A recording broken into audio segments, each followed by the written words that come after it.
the high holidays have beautiful, beautiful liturgy, and there's a lot of it. And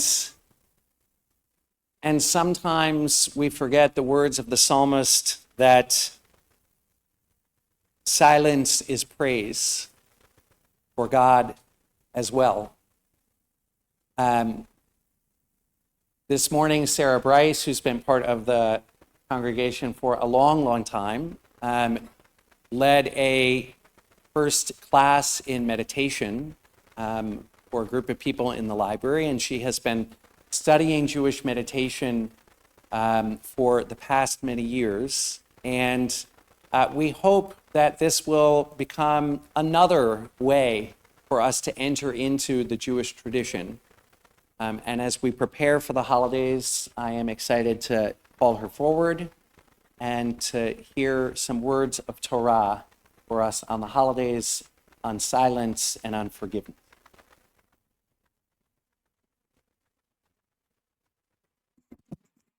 Shabbat Shalom.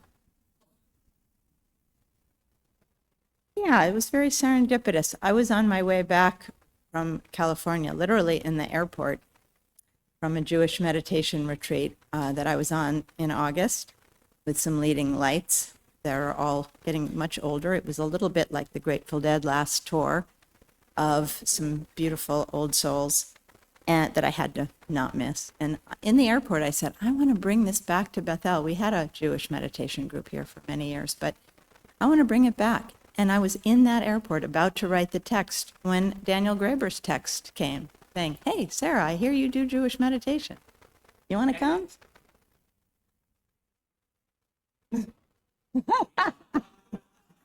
It was not. Actually from me. Please don't respond to this. That's fine. It was not spam. It was delightful that I was literally about to text him, and there he was. So here we are.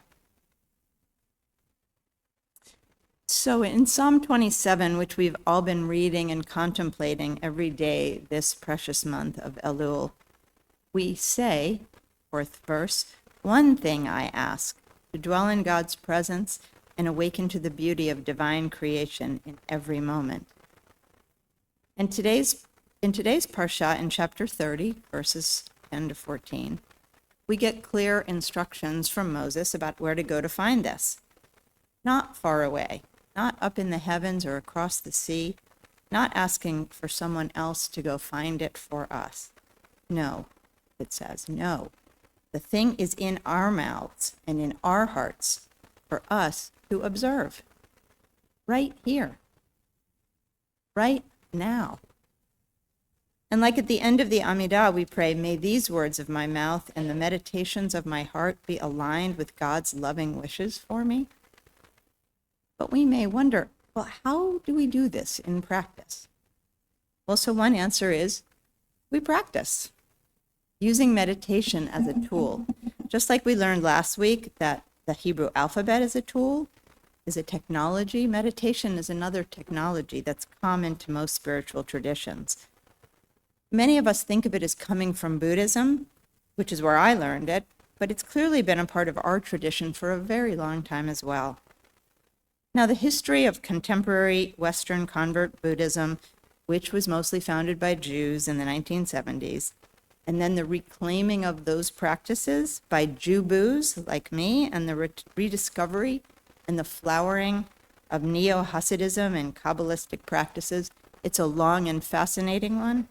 But as Steve Sager, of blessed memory, used to say, that is a story for another time. As is my own personal story of finding my way to awesome experiences of God's presence through and right in my Buddhist practice. I'm happy to share those stories another time, but for now I'll say this. We know, for Jews, this is among the worst of times, but it's also among the best. Why? Because we have so much spiritual equipment now available to help us to bear it. And Jewish meditation is among the best of those tools.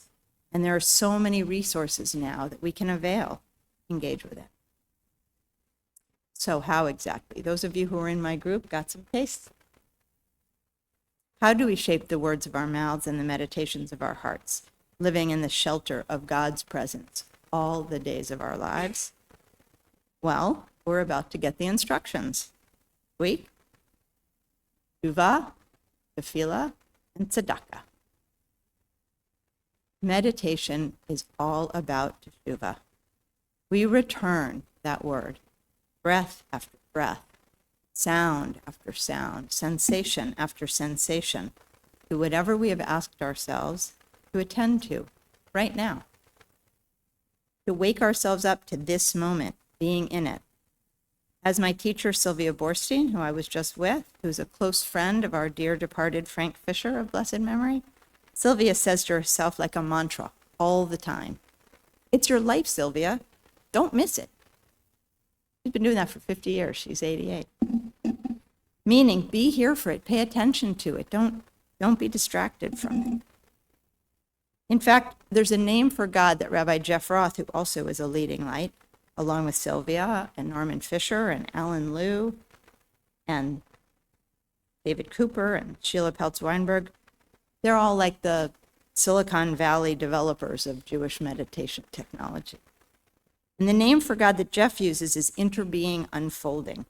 Interbeing is the word Zen teacher Thich Nhat Hanh coined for the meaning of interpenetration and interconnectedness of all beings. And Jeff added the unfolding part to point to the divine presence, manifesting anew in every moment since creation. There's a central confluence between Buddhism and Judaism. In Buddhism, the central teaching is that there are two wings to awakening: wisdom, compassion. And over here in our Jewish world, we call God Emet, truth. God is truth. And we also see that God is the source of all love, of Ahava. So our meditation practice is about returning to the Emet. What's going on every moment? Well, we hold these truths that are self-evident with a tenderness, with a compassion, a gentleness, which we access by opening to the divine source of that love.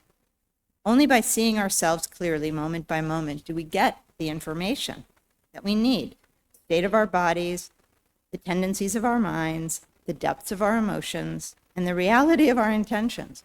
Only once we know them can we possibly move to align them with our soul's desire.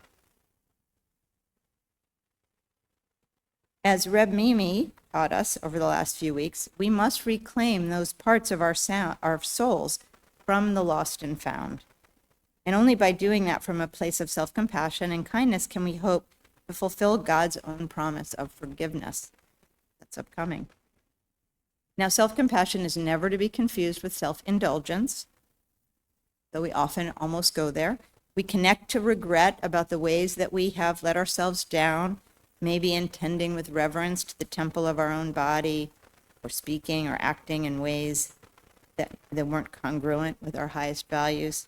Well, we must open to the gentle acceptance of that truth and commit to curiously investigating its roots. Only then can we begin to water the seeds of the qualities and actions we want to see in this next coming year. And meditation is the exercise that strengthens those soul muscles. Jewish meditation is also all about tefillah. We get to add a relational richness to our practice. As fundamentally relational creatures like we are, it allows the opening of our hearts more easily and the growing of our wisdom through accessing all of our capacities and desires for connection. It also gives our mouth something to do. I think partly we're in shul all day on the high holidays, because if we're praying and singing, we're not doing anything wrong with our mouths. So it's a head start. That Rosh, what we do on Rosh Hashanah is like the rest of the year. If we pray all day, we probably aren't saying stuff that we would regret later. Good trick. So because we have all this wonderful scaffolding and structure to our practice, we can ground it in a hefty and gorgeous tradition.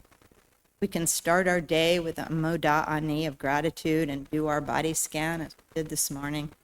We can pause midday for a quick ashrei as a mindfulness spell. Close out the evening with a sweet shema, feeling into our interconnectedness with all beings. We can orient and refresh our practice with the yearly cycle and the weekly rest and natural retreat of Shabbat. Also, as Steve Sager also said many times, alone we must do it, but we don't have to do it alone. This means that in the practice of our meditative prayer, we get the support of each other in congregation, in a Zoom prayer circle, most powerfully on a long, silent Jewish retreat. Also, we get to do it held by all of the generations who came before. Steve also talked about how lonely he would be if he only kept company with those living today, which was never a slight to present company. He meant it as an invitation to connect with the wisdom of all those who've come before. It's so much easier to do that now than since I first heard him extend that invitation decades ago, because teachings about the Hasidic masters and the Kabbalists and the Yezitzer Rabbi, they're kind of everywhere I turn online these days, circles I inhabit, and they're such a more nourishing way to spend my time than re-scrolling the news. So finally, Jewish meditation is all about tzedakah, which is bigger than we use that word to mean charity. It's about the righteousness that comes naturally from seeing things as they really are and responding from our love and our wisdom. Or Zerua La Tzadik. We're about to sing that over and over. We will soon sing it, reminding us that we must sow light to become righteous. The light of our own attention, shining it into our every cell, every corner of our heart to become tzaddiks. Tzedakah does lead naturally to generosity, and we can practice that same generosity towards ourselves as we sit on the cushion or in this room. As we take stock of how we really are right now in this very exact moment, we can address that emet and make little donations to the tzedakah boxes in our own hearts. Is this a body that needs more rest or more movement in this coming year? Is this a mind that longs for more composure, more ease? I can seek those. I can practice towards them. Is this a heart filled with grief or despair or fear? I can keep it company. I can hold it and tend to its brokenness. Is this a mouth that maybe needs more practice speaking with gentleness, with sincerity, with honesty? I can commit to that. Knowing for sure that to practice our tzedakah, first we need to return to the teshuvah, to know 1,000 times as we go. And in the teshuvah, we will surely need our tefillah. Ask for God's assistance, as I know for sure we will all need God's love, God's strength, all that the universe can provide us in this new year ahead. Thank you all for your kind attention.